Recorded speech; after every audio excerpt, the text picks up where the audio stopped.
Good morning ka-friendship. Today's video ay magluluto tayo ng beef with mushroom and young corn. Okay, so sit back and relax and please enjoy watching this video until the end. Hello everyone, this is Toto Mira. Sana samahan ninyo ako sa bawat pagluluto ko sa aking munting kusina.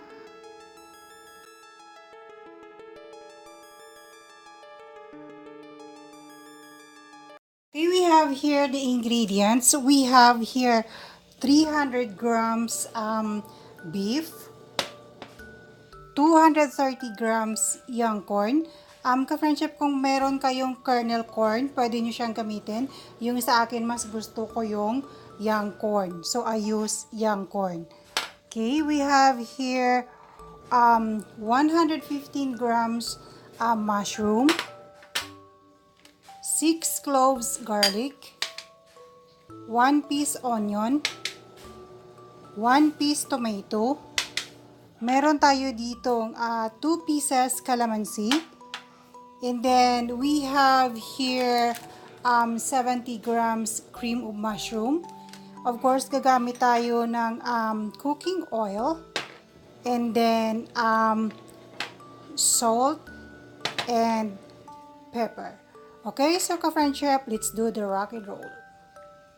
So what we are going to do first is maglalagay tayo ng cooking oil sa ating preheated wok.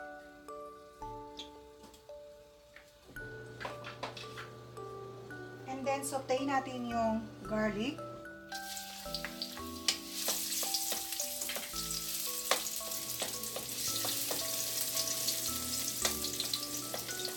Sunod natin yung ating onion.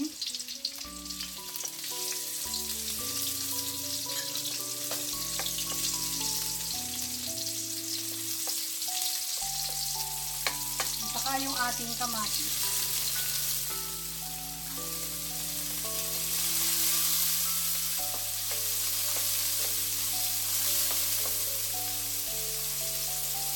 Okay, and after that,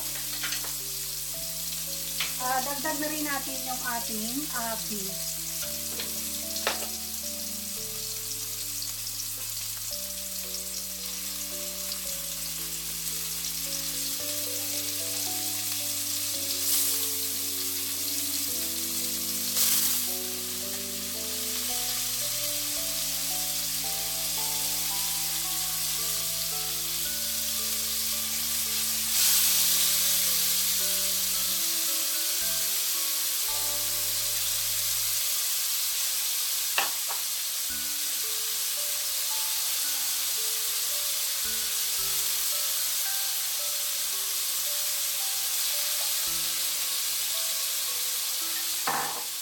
So, ayan. Sautay na lang muna natin ng kaunti yung ating beef ka-friendship.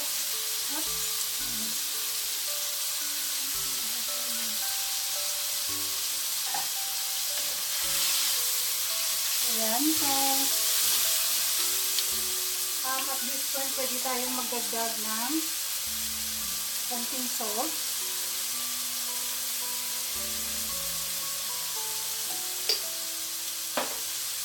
Saka pepper.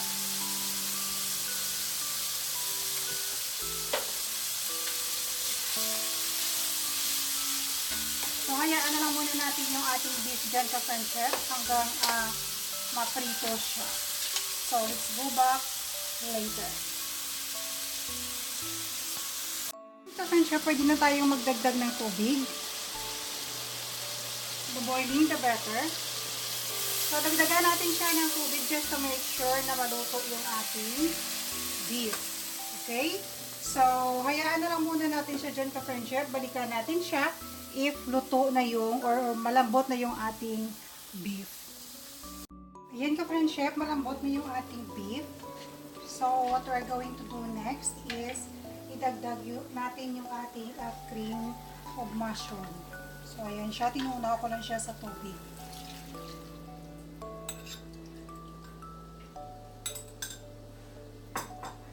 So, ayan. Isisimmer lang natin siya ka-friendship or hanggang maging malapot yung ating cream of mushroom. chef, malapot na yung ating cream of mushroom. At this point, idagdag natin yung ating mushroom.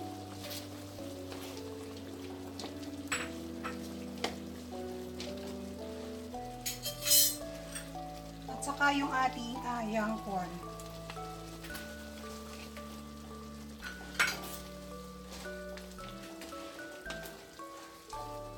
So, isi-simmer lang natin siya, ka-French chef, ng at least 2 to 3 minutes. Kung ka-French chef, check natin yung saltiness, kung okay na.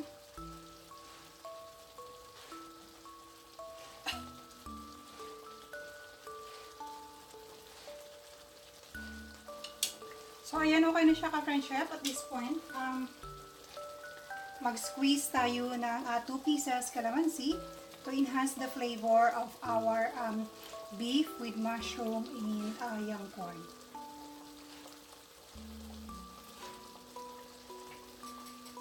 Oops. Okay, so ayan, nato na siya, ka-French chef. Ready for serving na yung ating creamy beef with mushroom in young corn. Okay, ka-French chef, ito na po yung ating finished product, yung ating creamy beef with mushroom and young corn. Okay, so i-garnish lang natin siya ng celery sa itaas. Ayan. So, ayan na po siya, ka-French chef.